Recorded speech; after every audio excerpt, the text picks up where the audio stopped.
I have used a ton of different lenses for my YouTube videos, but each one of them has fallen short in some way. I need a new lens, a perfect lens, but does it even exist? First off, the lens needs to have a wide angle. YouTube video styles totally vary, it's true. Some people have a full film crew and cinema cameras, and others shoot on their iPhone. In my experience though, most YouTubers are filming themselves. Having a wide angle lens is practically non-negotiable in this case because most of the time you're holding the camera out at arm's length at the most, and you've got to line up your shot with like the little monitor that's on the side, so you got to get up pretty close. Because of the practicality of wide angle lenses, they've kind of become the go-to look that people associate with YouTube as a content format. Funnily enough though, this has become its own great reason for YouTubers to use a wide angle. Sure, there's always room for creativity and breaking the norm, but the YouTube audience has quickly come to expect seeing wide angle videography when they're watching YouTube. So it can be off-putting if they click on a video and that expectation, whether it's subconscious or conscious, for wide angle videography isn't met. Wide angle lenses have one problem though. A lot of the time, they just look bad. Well, Joe, that's not helpful. Yeah, I know. There's a lot of factors.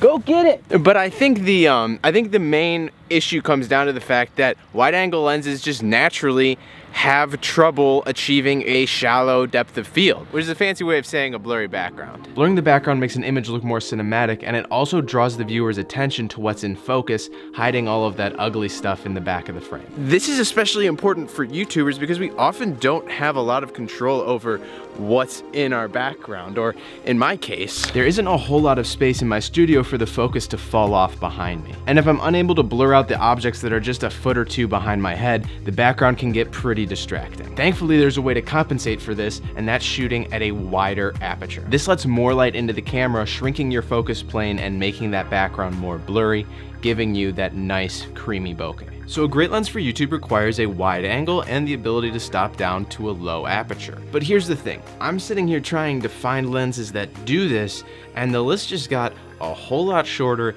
and a whole lot more expensive. The cost of camera equipment is very, very high, but most YouTubers are just running their channel as either a hobby or a small startup business. So unless you're blessed with a high-paying job outside of YouTube, I think it's prudent to keep your camera gear costs as low as you can. It is important to reinvest in your business though, so once I started making money from this channel, I also started investing money back into cameras and better lenses and gear for this channel.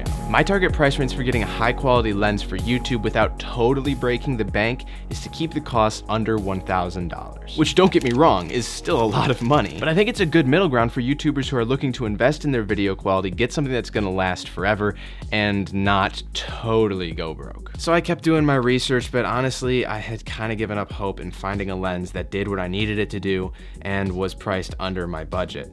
But then I saw it.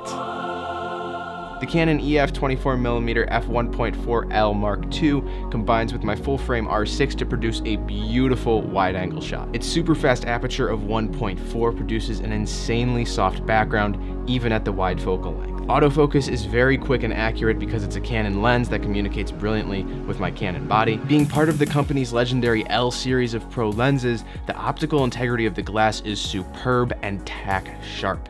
It's even sealed against water and dust so that it can be used in harsh environments if you should find yourself there. Best of all, it can be easily found under budget at $800 used. I love this lens. I bought the 24mm f1.4 to replace my 16 to 35mm f4L zoom lens, which previously had lived on my camera, but the whole swap might seem kind of weird because these are very different lenses. The 16 to 35mm is a zoom lens that gives a lot more flexibility in terms of focal length. I originally bought this lens to vlog with and it worked okay, but when I started to film a lot more videos in my studio, I noticed the big limitation it had, the f4 aperture. I wanted a much blurrier background than f4 was able to achieve. Once I switched to my full-frame R6, I also found myself rarely ever widening it past 24mm. I considered replacing the 16 to 35 with its faster 2.8 version, or even a 24 to 70 2.8, but two things held me back. I wasn't sure that f2.8 would provide a shallow enough depth of field, and the prices on those lenses are also well over $1,000 each. So in the end, I went with the 24mm prime,